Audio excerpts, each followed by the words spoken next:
ইতিহাসের পাতায় অনেক ঘটনা লেখা থাকে না, কিছু রক্তাক্ত অধ্যায় চাপা পড়ে থাকে নীরবতার নিচে। ঠিক তেমনই একটি অধ্যায় ১৯২৭ সালের কুলকাঠি।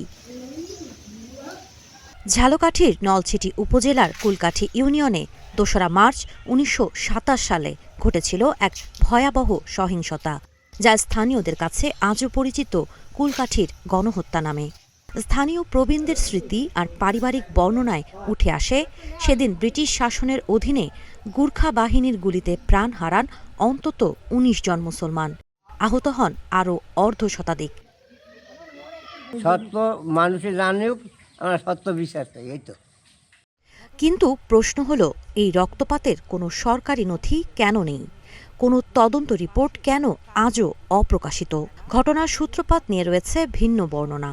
স্থানীয়দের ভাষ্য অনুযায়ী মসজিদের পাশের কালী মন্দিরে ধর্মীয় মেলা, ঢোলবাদ্য আর উচ্চ শব্দে নামাজে বিঘ্ন ঘটায় উত্তেজনা, আপত্তি পাল্টা হুঁশিয়ারি, আর সেখান থেকেই সহিংসতার আগুন। সেদিন পরিস্থিতি নিয়ন্ত্রণে বরিশালের তৎকালীন জেলা ম্যাজিস্ট্রেট EN ব্ল্যান্ডি নৌপথে পৌঁছান কুলকাঠিতে। কিন্তু পরিস্থিতি শান্ত করার বদলে গুলির নির্দেশ দেন, আর মুহূর্তেই রক্তে ভেসে যায় এলাকা। এই ঘটনার স্মৃতিতে কুলকাঠিতে গড়ে ওঠে শহীদিয়া জামে মসজিদ, শহীদিয়া ইউনিয়ন একাডেমি, শহীদিয়া সরকারি প্রাথমিক বিদ্যালয় এবং মাদ্রাসা, যেগুলো আজও নীরব সাক্ষী। ১৩৩৩ সাল, বাংলা ১৩৩৩ সালের ১৮ই ফাল্গুন আর ইংরেজি ২রা মার্চ ১৯২৭ সালে মর্মান্তিক হৃদয় বিদারক একটা ঘটনা এখানে ঘটে যায়।